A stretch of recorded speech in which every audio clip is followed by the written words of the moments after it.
નમસ્કાર દર્શક મિત્રો, પ્રાઉડ તાપી ન્યૂઝમાં આપ સૌનું સ્વાગત છે। તાપી જિલ્લાના સોનગઢ ખાતે આવેલ જેકે પેપર મિલ ખાતે કેમિકલ રિએક્શનના ઝેરી ગેસ હવામાં ફેલાતા કર્મીઓમાં ભયનો માહોલ ફેલાયો હતો।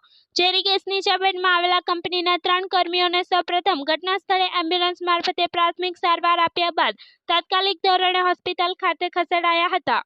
તેથી મોક ડ્રીલ કર્યા બાદ જેકે પેપર મિલના ઓબ્ઝર્વરશ્રી દ્વારા રિવ્યુ કરી અને ભવિષ્યમાં આવી કોઈ ઘટના બને તો કેવી રીતે પહોંચી વળવું તે અંગે જાગૃત કરવામાં આવ્યા હતા।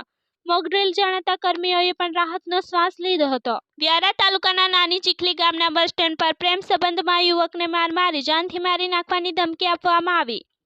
નાની ચીખલી ગામ ખાતે રહેતા જીતેશ મધુ ગામિત તથા કલ્પેશ બાલુ ગામિત તેમના ગામના જ નિકુમ સુરેશ ગામિત પાસે ગયા હતા અને જીતેશે નિકુમને કહ્યું હતું કે તું મારી બેન દીપિકા સાથે કેમ પ્રેમ સંબંધ રાખે છે તેમ કહીને જીતેશ અને કલ્પેશ અપશબ્દ બોલવા લાગ્યા હતા તેમજ લોખંડના સળિયા વડે નિકુમને મારવા લાગ્યા હતા તેમજ જાનથી મારી નાખવાની પણ ધમકી આપી હતી। ત્યારે વ્યારા પોલીસે ગુનો નોંધી બંને ઈસમોની અટકાયત કરીને આગળની કાર્યવાહી હાથ ધરી છે। ઉકાઈ થર્મલ પાવર સ્ટેશન ખાતેથી મુખ્ય ઇજનેર YS ગામિતની બદલી કરવામાં આવી છે અને તેમની જગ્યાએ ઉકાઈ પાવર સ્ટેશન ખાતે નવા પધારેલ SD પટેલનું ઉકાઈ સંકુલના દરેક કર્મચારી તેમજ અધિકારીઓમાં હર્ષ અને આનંદની લાગણી જોવા મળી હતી તેમજ તેમના આગમનનું સ્વાગત કરવા કર્મચારી મિત્રો તેમજ અધિકારીઓ, યુનિયનના પ્રતિનિધિઓ તેમજ આજુબાજુના ગામના કોન્ટ્રાક્ટર ભાઈઓ બહેનો મોટી સંખ્યામાં ઉપસ્થિત રહ્યા હતા। વ્યારા 108 એમ્બ્યુલન્સના કર્મચારીઓ દ્વારા સરાહનીય કામગીરી કરવામાં આવી।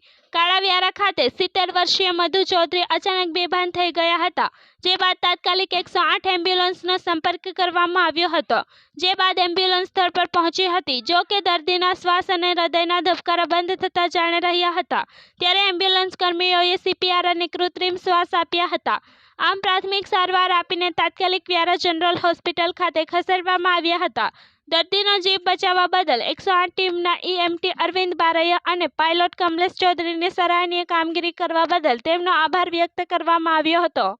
પ્રાપ્ત માહિતી અનુસાર વ્યારા તાલુકાના કેરકુઈ ગામ ખાતે રહેતા 55 વર્ષીય પ્રવીણ ગામિતની પત્નીનું મોત નીપજતા તેઓ સતત ચિંતામાં રહેતા હતા ત્યારે આખરે કંટાળીને પ્રવીણ ગામિતે ઝેરી દવા ગટગટાવીને આત્મહત્યા કરી હતી જેને લઈને વ્યારા પોલીસે ગુનો નોંધી આગળની કાર્યવાહી હાથ ધરી છે। સોનગઢ પોલીસ સ્ટાફના માણસોએ બાતમીના આધારે છેલ્લા 2 વર્ષથી દારૂના ગુનામાં નાસ્તા ફરતા વોન્ટેડ આરોપીને નવાપુરથી ઝડપી પાડ્યો। સોનગઢ પોલીસ મથકે દારૂના ગુનામાં વોન્ટેડ આરોપી અનિલ મનોહર જવજાળને પોલીસે નવાપુર ખાતેથી ઝડપી પાડ્યો હતો। પોલીસે તેની અટકાયત કરી આગળની તજવીજ હાથ ધરી છે। Bureau report, proud Tapi news, Tapi.